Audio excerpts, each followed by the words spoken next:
Good morning and welcome to the Trademark Tips for Success webinar. Thank you again for your patience in rescheduling this session. Before we begin, just some housekeeping rules. Your audio and video will be disabled for the duration of the webinar, but you can submit questions to the presenters in the chat box. You can find the chat feature by clicking on the message icon on your control panel at the bottom of your screen. If you could please send your questions to Ian Rennie. We ask that you keep your trademark questions general, as there will be an opportunity for a complimentary 15-minute consultation after the webinar. I'll now pass over to Managing Director Ian Rennie. Thanks and welcome, Ian. Good morning, everybody. For those of you who were with us last Wednesday, it's great to have you back. For those of you who are with us for the first time, nice to meet you. I'm Ian Rennie. I'm a Director of Australian Business Lawyers and Advisors. This is a presentation on trademark tips for success. With me is Senior Trademark and IP Lawyer, Louise Blair. Hello. Hi Ian, how are you? I am very well and looking forward to getting through this very detailed presentation. There's a lot to talk about, so let's get going. I mean, it's our view that it's almost accepted that when you set up a business, acquire a business, or you develop your business, you focus on your business-based insurance. But why doesn't everybody look at some of their most valuable assets, their brands? Brands are very, very valuable. How do you protect your ideas, inventions, business name, or logo? Brands help you distinguish yourself from your competitors. They provide a tangible commercial benefit. Indeed, Ian. A registered trademark is absolutely essential to protect your brand and ensure you have exclusive and enforceable rights over these valuable assets. So we know that trademarks are something that businesses often overlook. Most people think it's too costly, or that they have their registered business name or domain name, and they think, oh, that's enough. I've got those things. But spoiler alert, it's not enough. Picking up a point on your slide, Louise, the bottom one: failure to monitor and protect IP is highly risky. That's the theme that will come out later in the day. Absolutely, it will, because a registered trademark, if you don't have it, it can put your business at risk. It's very important. So why protect now? So is now any different from any other time? We've had certain examples that have occurred during the COVID period. We've had gin distillers producing hand sanitizer. We've had people producing eye shields for medical workers. Louise, you know another example. I am aware of a few more. In fact, there was a pub that, as you know, most pubs and restaurants, etc., were closed down during lockdown. But at least there was one pub that reinvented itself to create specifically packaged branded products. So one of those products that they produced were beverage bags. And these were created so customers could prepare cocktails at home. That way they didn't have to source the separate ingredients for themselves. And it made the public very happy, and it's extremely innovative. So this new approach included new branding, and that has been widely used. So it's also going to be important for that pub to protect that branding, that new branding, going forward. So now's no different to any other time. It's just that COVID has presented different opportunities, and branding may have escaped people. Absolutely. It's important to think about what your new branding is, or even reconsider your old branding. So what's today about? Louise, largely, will take us through IP generally, trademark specifically, tips and tricks for success, the trademark registration process, and a warning here, it is complicated and you will need help. And finally, positive and negative protection strategies and what to do about infringement. Here we go. Louise, what are the symbols TM and R about, and how do you properly use them? This is really important, Ian, and something a lot of people get wrong. So this little TM symbol in a circle used alongside a trademark, it can be used irrespective of whether it's registered or unregistered. The symbol indicates, all it indicates to others is in fact that it is being used as a trademark. So you can use that once you've applied for your trademark, even if it hasn't achieved registration. But either way, it's just an indication that the trademark is being used in that fashion. So I suppose my takeaway from that is, if you're in the application process, or if you've completed the application process, let the world know that you've got your foot on this trademark. That's absolutely right. Then the little R symbol, that is a very important symbol. Mhm. That indicates the trademark is a registered trademark. So you should only ever use that trademark once the trademark is formally registered in the country in which it is registered. If you use that symbol and it is not registered, that is an issue. So already we've got the difference between application and registration. They are not one and the same thing. That's quite right. Okay, next slide. This will be familiar to many of you. There are many different types of IP. Different rules apply to different types of IP, and this is a critical thing for your business because you may have many of them. Now today we're focusing on trademarks, but some of these other issues are important background for you. Patents, for example, protect inventions, new processes, and it's a right granted to any device, substance, method, or process that is, and here's the important part, new, inventive, and useful. And so an example is the cancer drugs or other drugs that are under preparation now, or even, as I'm reminded, Apple had patented parts of its smartphone and it went after Samsung ferociously to protect it. Copyright. Copyright is quite different. It protects original expressions of ideas, books or software, even music. It enables the creators to manage how their work, that is the creation, is used. Unlike other forms of intellectual property, copyright is protected from its creation. Louise? And here we go for our important topic of the day. So we're going to focus on trademarks today, as you know, and typically it's a word, it's a logo, it's a slogan, or even a catchphrase. So a registered trademark is what provides you with the exclusive legal right to use, license, and sell the trademark in Australia. So the important and key word there is exclusive. So if you're taking notes, maybe you want to write this bit down.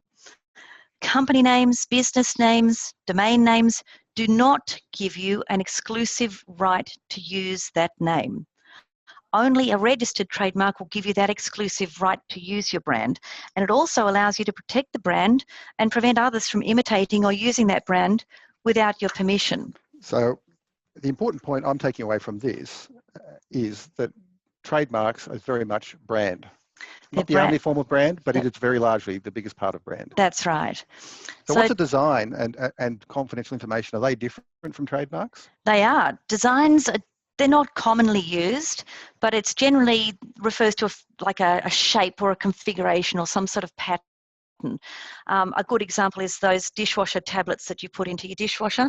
You could actually seek a design for that particular shape.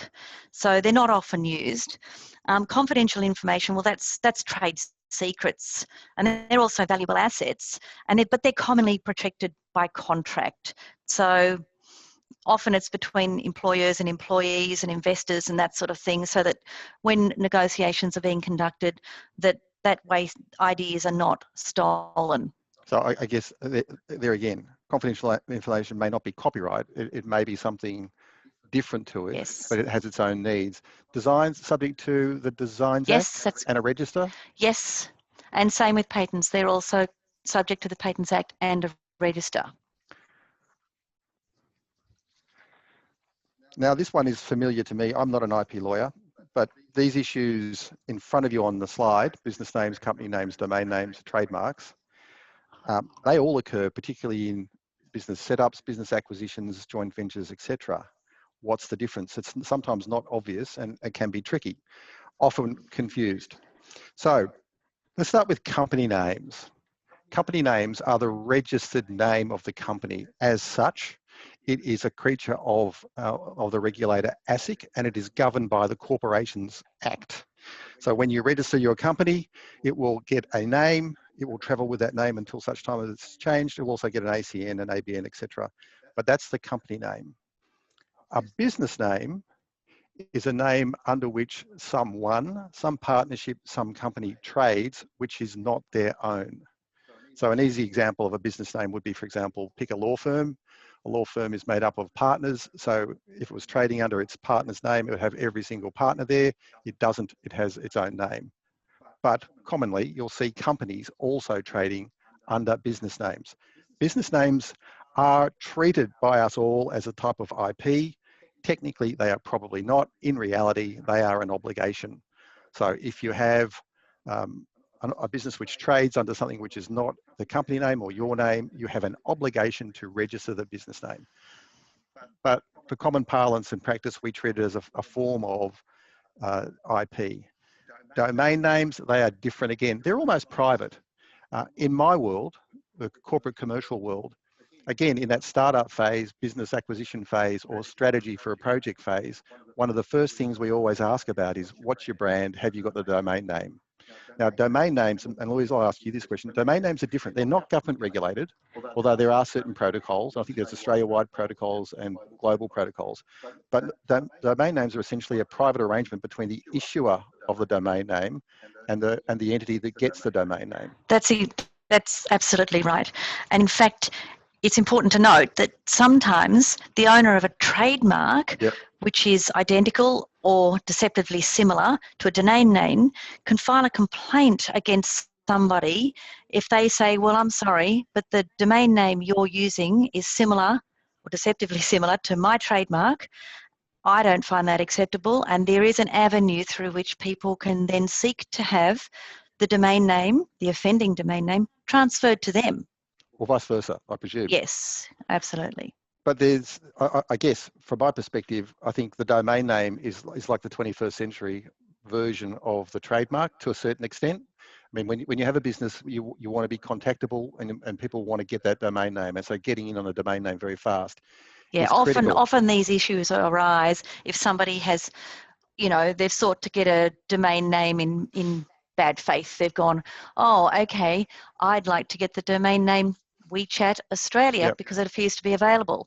And they know full well WeChat exists, but they've decided, I think I'll get that because then later they might buy it from me. Now, so, if they've done that in bad faith, they can actually seek to have that domain name. WeChat could seek to have the domain name transferred from that person to them because they own the registered trademark. So I have seen examples in the last few years, but more particularly the last 10 or so years, where there's almost green mail going on, where people become aware of businesses being set up and they're outside that regime, and they'll either try and get a trademark or the domain name to create leverage. Yes, yes. Okay. So now we come to the important one for today, which is the trademark.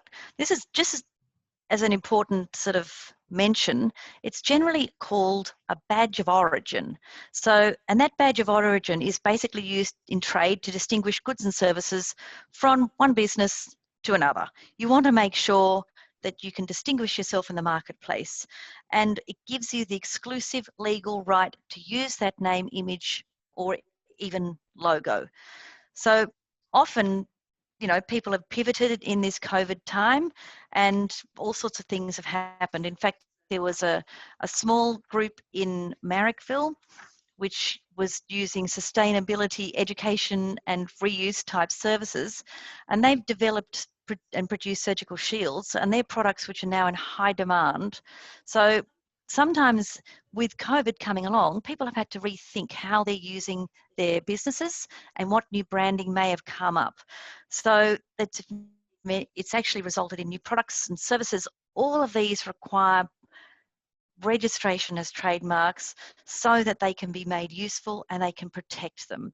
So it may well be, in fact, some businesses, what's happened is they have changed now and they're the same trademark, but their services or goods have extended. So they should now think of registering that branding. Okay, so the takeaway from all this stuff about the business names, company names, domain names, and trademarks is be aware of them all, and you should be thinking of a strategy to address it all in one go if you possibly can, but nonetheless, protect what you've got. Let's move over to part 2 now, which is actually trademarks, brand tips and tricks for success. Louise, let's have a look at this slide and the very handsome Colonel Sanders. Yeah. So starting from the basics, you can see that there are a lot of different types of marks that can be trademarked. Words, logos, pictures or slogans or catchphrases or even Twitter handles. and the aspects of packaging themselves, or a combination of these. So you've provided us with the KFC example. Why is this an important thing to learn from? Well, this is important because you can see there's the word, which is KFC in this case. There's also the picture of our friend, Mr. Colonel Sanders. There's also the catchphrase, which is "it's finger licking good." Now, these things are important aspects.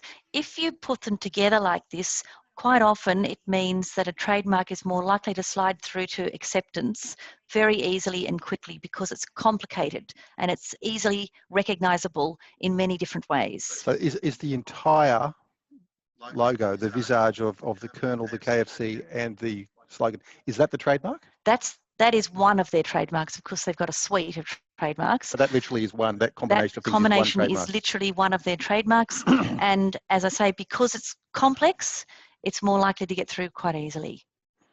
Okay, so I've noticed elsewhere you've spoken to me about Nike and Just Do It, Subway, Eat Fresh, Toyota. Oh, what a feeling, and the leaping person. That leaping person is indeed a trademark as well. Okay, let's move on. So, what are some tips? Let's go. Now, the slide's important, and the slide carries a lot of information for all attending. So let's look at the slide, and let's look at the example in the bottom right-hand corner. What that's saying is distinctiveness. Why is distinctiveness powerful? So take us through this example and why it's distinctive. Okay, that one in the bottom right, that's a good example. So the most obvious element is the term Workplace Mental Health Institute. So if you were to register or attempt to register that just by itself, the IPS rate is likely to come back and say, well, that is actually descriptive because it's obvious it's an institute which specializes in the area of mental health. So what people have done, if they've thought carefully, and they've added the logo on the left, and they've also added the tagline, which is Peak Performance Research and Programs. So then the trademark as a whole becomes more distinctive.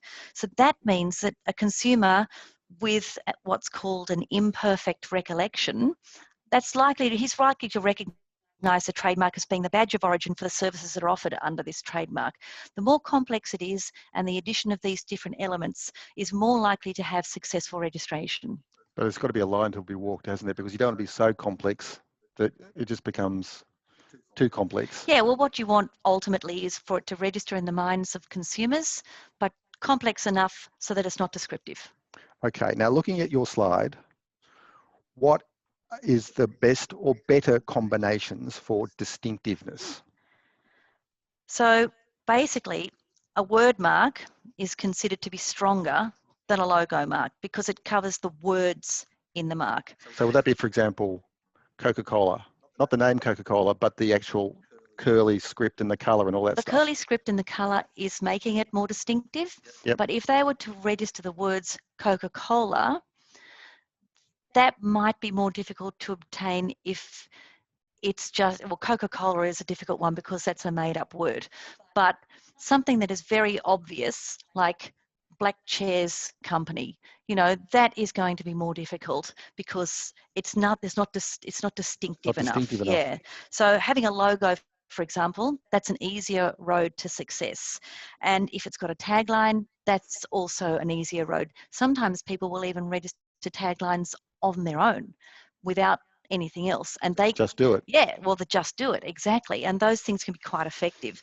So because what will happen is the IP examiner will judge the mark as a whole, and he wants to think about the impression it's going to make in the minds of the relevant public. So it needs to be instantly recognizable in the marketplace. So words versus logos could be words plus logos. Absolutely.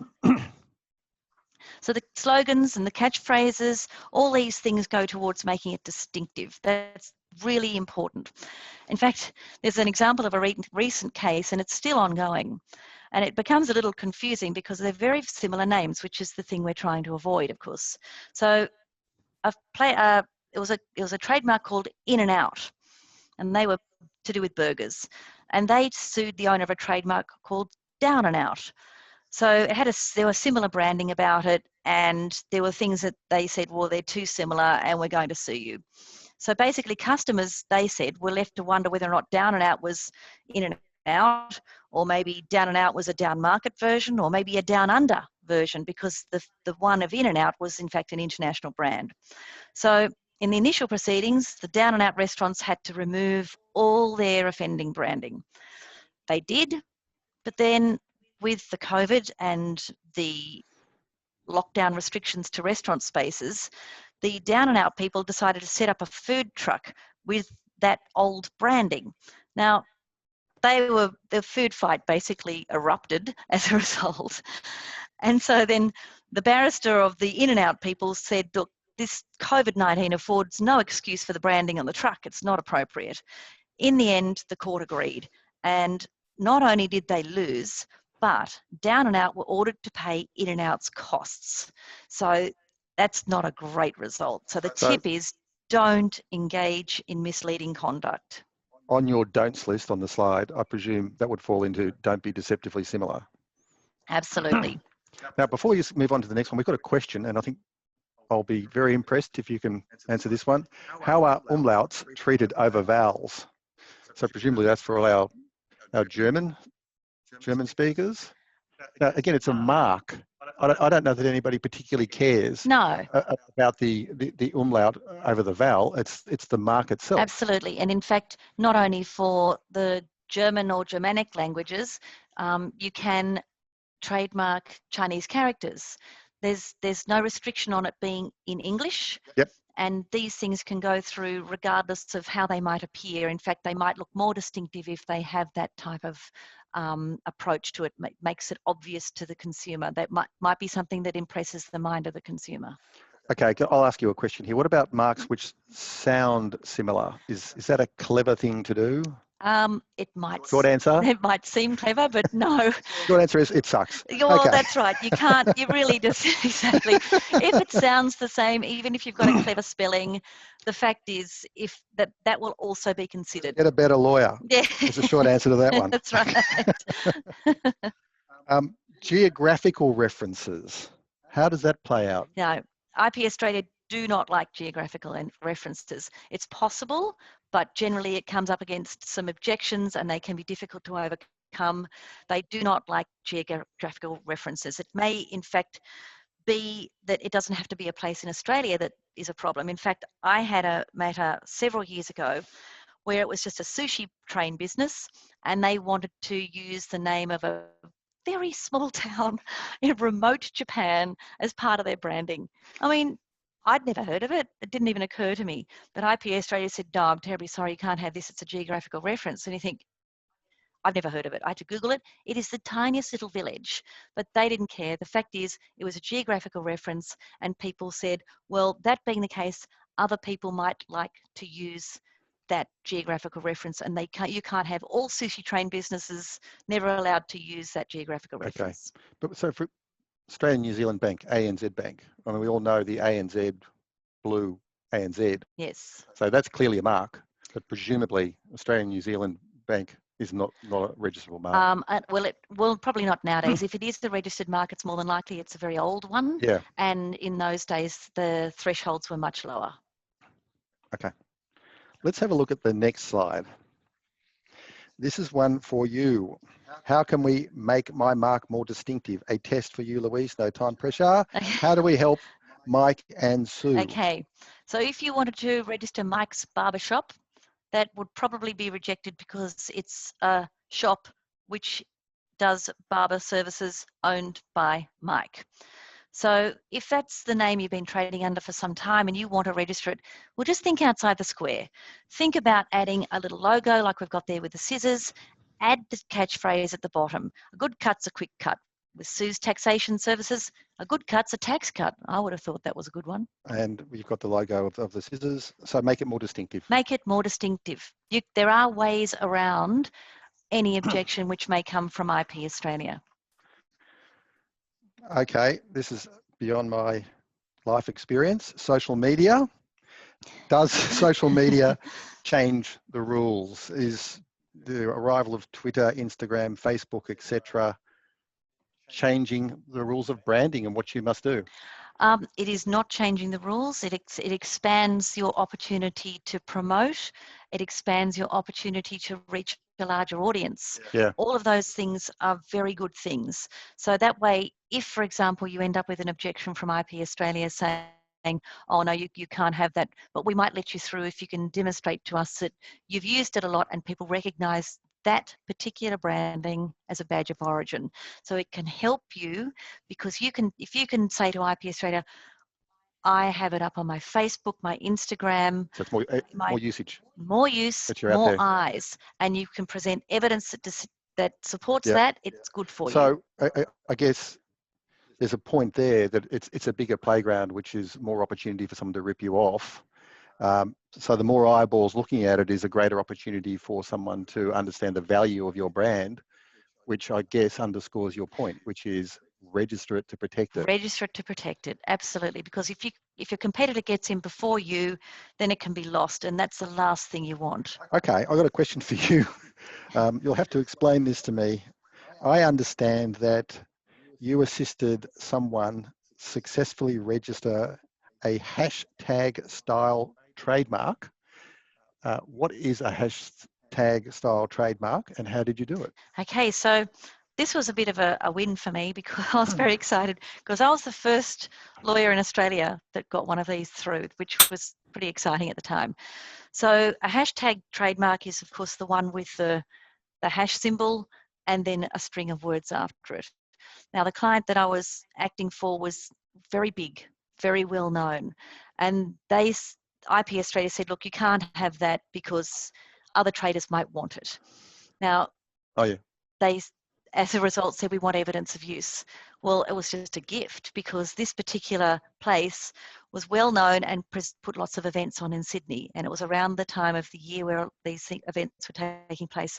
The city was full of banners flying everywhere and hoardings and advertisements on trucks and advertisements on the sides of buses and leaflets and internet. It was everywhere, and it was a gift. So I just gave IP Australia all of this evidence. It was frankly overwhelming, and as a result, we managed to get that one through. The client was absolutely thrilled because we got a pretty clear no, but we overcame it. So I guess the message, and it's an important message because social media is the future, is that there are different things that occur in the world of social media which themselves require protection. So think about that and look at that. The other one is, though, again, there are so many eyeballs, which is what brand building is all about. So just remember, if you are on those media, you should think about protecting your property. Yes, because it's a part of that suite of marks that you're using. Okay, importance of brand protection. I think the message is coming out loud and clear. From our perspective, registration is very important. Now, can I just pause there? I mean, without registration, there's always a contest as to who actually really owns it or how long you've had it or somebody else has had it. So tell us why registration is important. Well, it is important because it's relatively easy and it's a cost-effective, efficient legal action. If you're registered, you can have pretty much a complete defence to any trademark infringement claim. It's simple. If you've got the Trademarks Act upon which to rely, it's a complete defence. So you can sell, you can license it to others, and also once your registration goes in, it's on the public record. So third parties who may be interested in registering a mark that's quite similar or one they don't even know is similar, they can have a look on that register and they can say, oh, okay, there seems to be one here that's quite similar, perhaps I'd best reconsider. So it's often an effective deterrent against copycats. So really, it's a comprehensive strategy that you need. So different IP, you need different approaches, and a full strategy is really important. So if a business does nothing else, it should at the very least register the trademarks it uses. So again, let's go back to the earlier point, which is everybody buys insurance for their business to protect their assets. This is the equivalent. You've spent a lot of time and money building these assets. You're using them every day. Protect your assets and register. I guess the other point, and we'll come up to a bit later, is that some people will want to go offshore And so if you register in Australia, that's presumably going to assist your process for getting offshore protection as well. That's quite right. And WIPO will come into it, and I might talk about that a little bit later as Yeah, well. there's a question on registering overseas, so I'll ask you that when we get there. Yeah. Okay. How do I prepare for registration? Let's have a look at the slide. Yep. Want to take us through these, Louise? Sure. I think, it's important to identify the trademarks you're using. Often you look at them and you think, oh, it's the name of the business, but quite often it can be more. And you should think creatively, because a business with a soul becomes relatable to the target audience. And that way it gives you more things to protect, and you can really look after your assets. So they're very, very valuable to business. So you need to decide which ones to protect, but really protect all the ones that you feel are important to your business. Take the time to search the trademark register. So we have that a bit in a minute. I think we go into that in a bit more detail. We go in a bit more detail, yes. So, and then what you want to do is you want to act. You want to be the first. Protect it, and protect it now. Because if a competitor comes in and they start using it and you've not protected, you're in an awkward position to enforce your rights. I must say, being absolutely pragmatic about it, registration is the end of the process. I would say apply now. Get your application in as quickly as you possibly can. Absolutely. Your foot on the throat. Get it going. Absolutely. Okay. Next slide. Have a look at this one. Do your homework, search the right registers. This is really important because this is going to save you time and money. It's also going to give you the benefit of understanding if somebody's already in the process ahead of you. But that may not be the end of the world. They may be applying for a similar mark, but in different classes. But do your homework. And what does that mean by doing your homework? Well, what you need to do is you need to have a look on the trademarks register. Yep. You need to have a look on Google. You need to have a look and see who's using what and how they're using it, because it's really important to analyse these searches. So is IP Australia online? Is it an online search? It's an online search, and it's quite easy to find through the IP Australia website.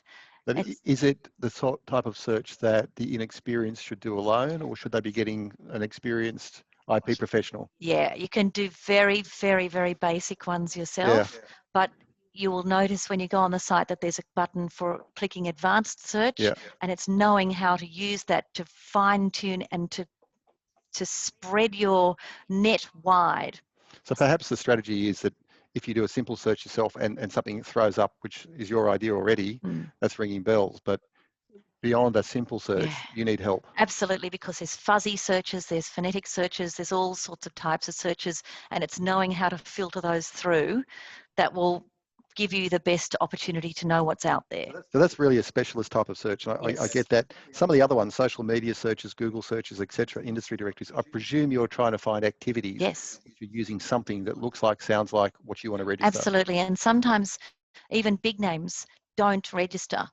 But if you find out that they've been using it for a very long time, even if you were to try and register and you're aware of them, then that would be an application in bad faith, and those things can come a cropper. Didn't you have a real life example of something like this in the last 6 months? Yes, there was an example we had of a really, really big brand. They spent a lot of money on the rebrand. They spent a lot of money on launching. It was all going to go ahead. And at the last minute, it was a case of, we've found these things and you could well be in trouble. So they didn't do their upfront searches. They didn't do their upfront searches. They thought, oh, we've got this great idea, spend an absolute fortune on designers. This happens a lot. People just don't stop and think about the checks first. And a lot of effort goes into marketing plans. All of this can be for naught if you haven't just done your basic checks and haven't engaged an expert who can check and spread that net Spend a wide bit of money up front. Yeah, there's not much money to be spent, but it's worth it. Make sure you've got the clear air or clearish air. Absolutely. I guess the other way is it's also a defensive exercise too, because you don't want to be trading in somebody else's IP. That's right. And so if you find that out, that's going to save you from being sued and having to shell out some big dollars. And sometimes if you've got 2 or 3 or 4 or 5 marks, Yeah. You might hope that maybe 1 or 2 go through, but you can put the others up and you can apply for those. They appear on the register, and that way it acts as a deterrent to people who might be thinking of branding in a similar way. So do your homework, Do your people. homework. Okay, this one's for me to start with. As a non-IP lawyer, I initially thought that you just registered or you didn't, and there was really only one size fits all, but that's clearly not the case. The slide shows us that we have 34 classes for goods, 11 classes for services. It's all about the classes. What does that mean? Okay, so the classes are basically the list of goods or services that your business uses under that branding. And technically, that list they're called specifications.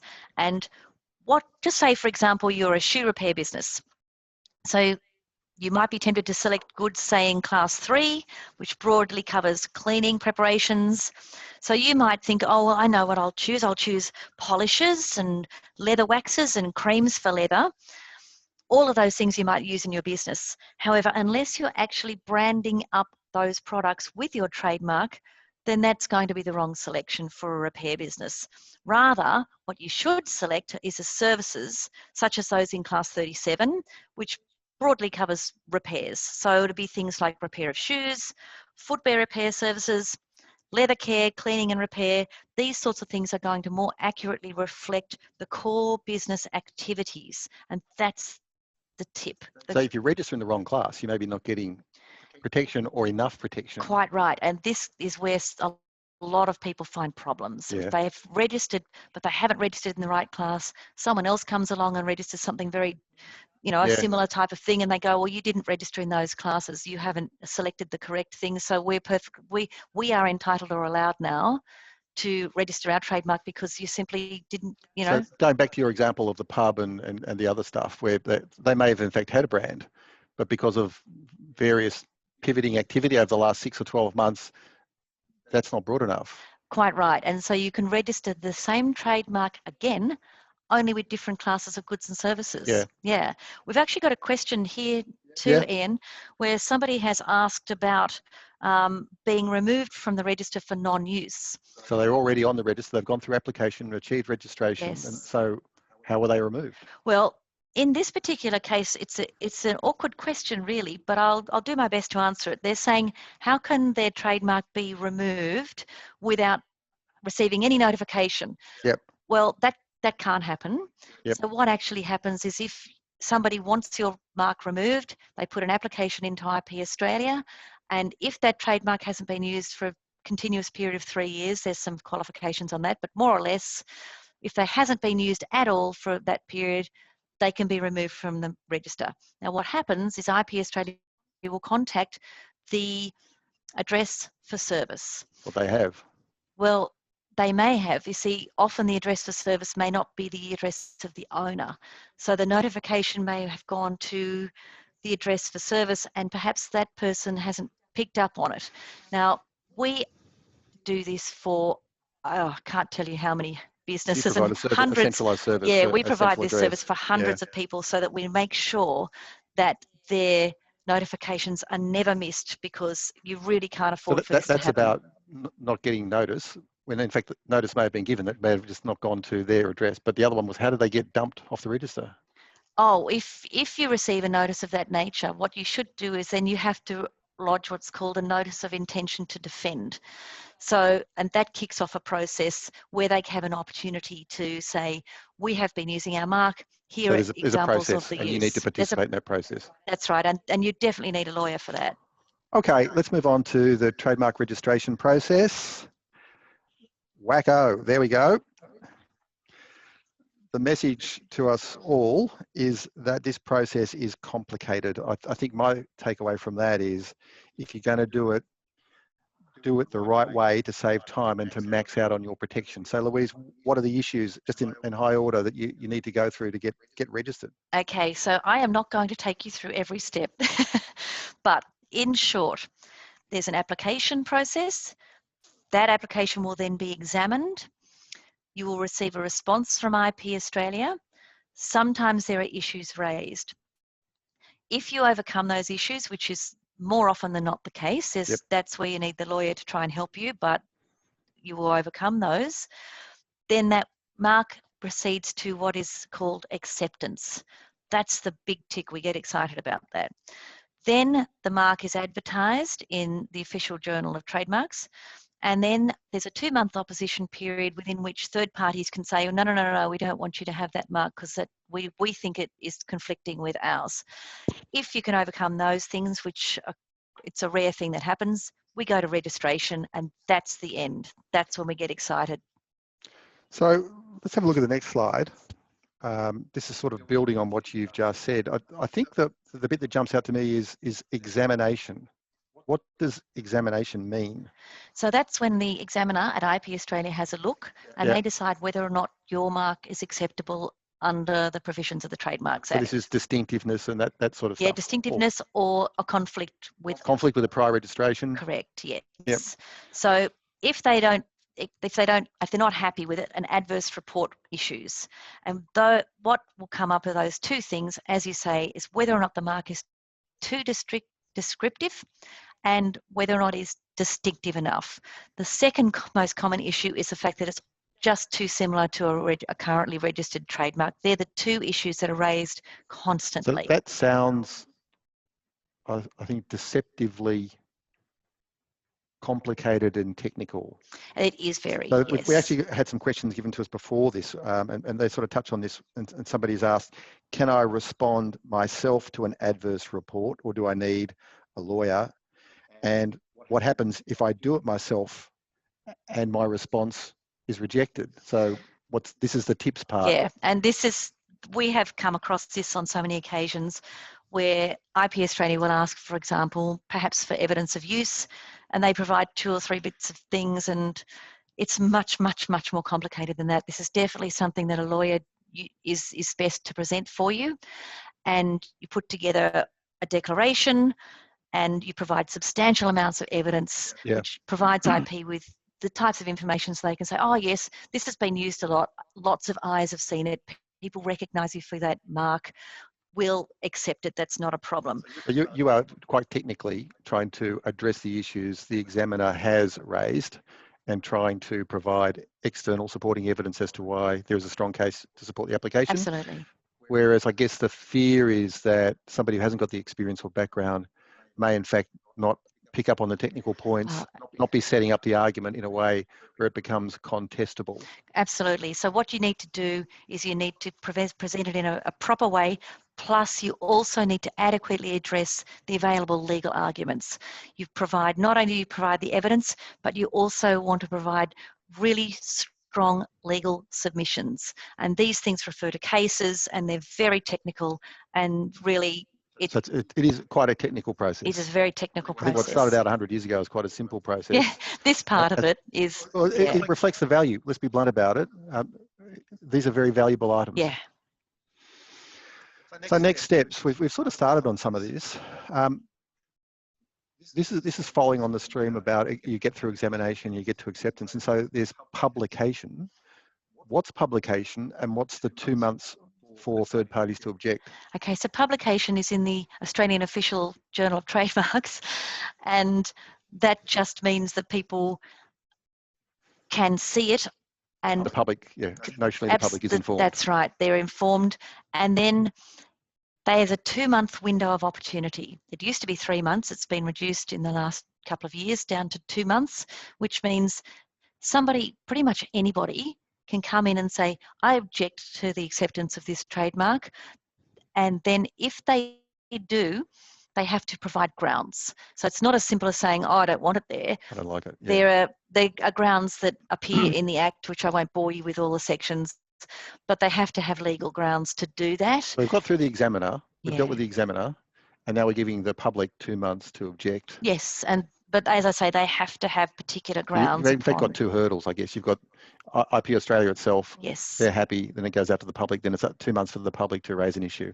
That's right. And I presume the objection goes to IP Australia and they become the... Yes, they have to provide a statement of grounds, and as in they have to provide the legal argument upon which they want to object.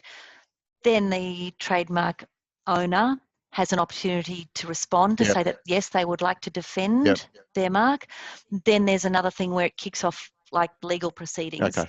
And the owner of the trademark gets 2 stabs at their evidence and the objector gets 1 So stab. it's a process. It's a very technical It's a process. These things don't come up very often. You don't often get adverse reports. You do sometimes, but getting to this point where you're getting into legal proceedings, it's quite rare.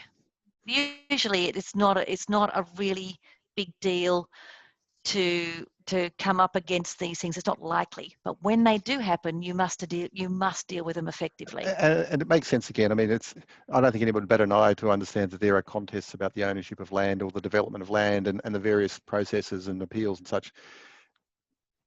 Although it's esoteric and intangible, brands are themselves very valuable, complex things, and particularly in a global world, and we'll touch on that in a minute, brand and brand protection moves everywhere. And so getting it right, making sure you've got the rights to pursue and protect your mark, Yes. or to contest the mark, has its own process. Absolutely.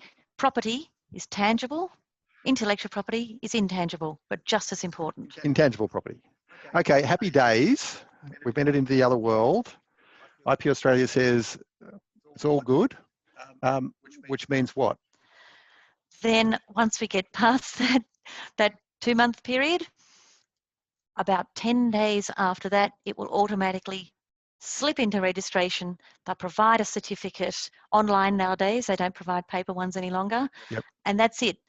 But then the trick of all this is it relates back. So the registration takes effect from the application date. Absolutely. So once your mark is registered, even if it's taken a long time to get there, that application date is the date from when you actually have protection. So you move away from the TM mark, you move to the R mark. Stick the R in there. But this time you are protected back from your application date Back moving from the forward. application date. How long does the trademark registration last? It's not forever. No, but it ultimately can be, because it's 10-year registration, and then after 10 years you can renew for a further 10 years, and then a further 10 years, and a further 10 years into perpetuity. You could have that. Right? Yes, you can have that for the rest of time. If you continue, you've got to stay on top of your registration. Just keep renewing every 10 years for the rest of existence. So this again, this is the argument for having a professional manage. If you've got a suite of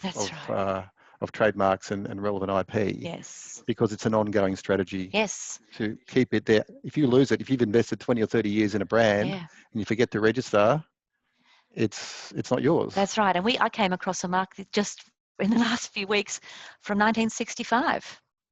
Still going, still being used. And again, but Coca-Cola, I mean, how long has that's been Coca-Cola been around for? Absolutely. And that's the value that you get from a really small investment. Now, can we just move on to something else? We've got the 10 plus 10. Oh, so the other thing about the registration is, of course, it depends upon how many classes that you register in. Mm-hmm. So it's not one fee. There's a sort of how many classes will determine the actual fee. Yes, so that's a small point really, because the value of the registration outweighs a small money cost to IP Australia. Can I ask a question? We've got a question that's come in. I'll read it to you.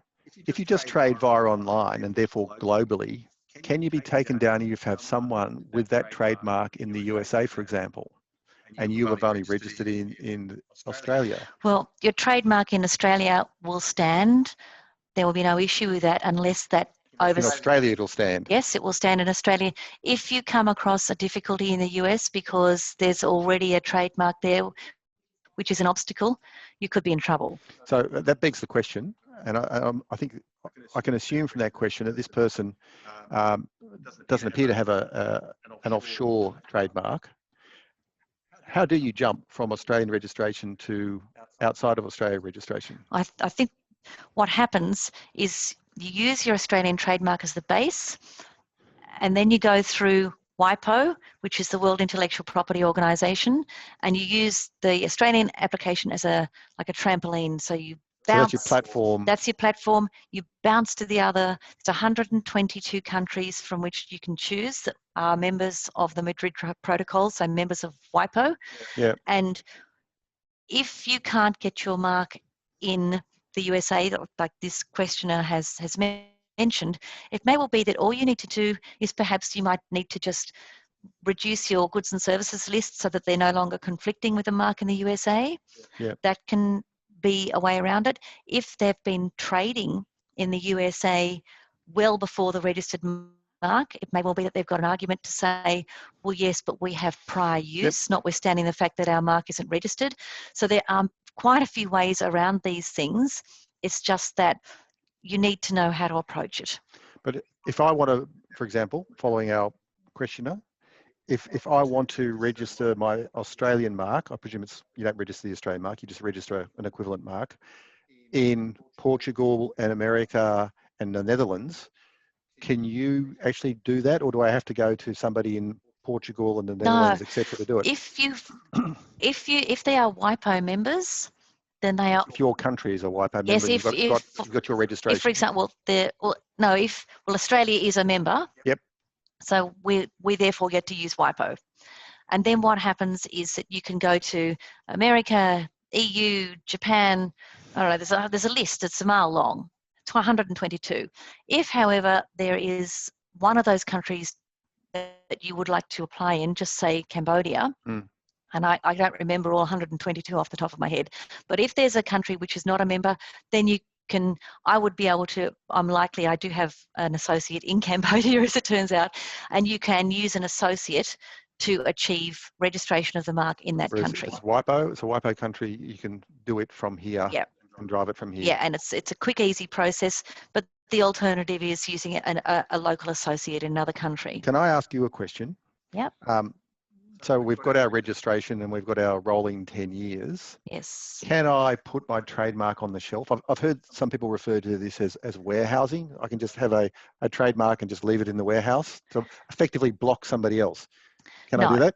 Well, you can, but you're not going to have a good result, because what you need to do is it sort of goes back to the question that our participant asked earlier. You must use your trademark. You must use it. And a good idea, I always advise people as soon as they achieve registration, keep a record of the use that you are making of the branding. Just, not a big deal, just keep records. And that way, if there's ever any question about it, you can say, here is the use. Because if you do not use your trademark for that period of about 3 years, or you fail to renew, then you can lose it. Use it or lose it. Use it or lose it. Okay, let's move on. Part 4, infringement and protection strategies.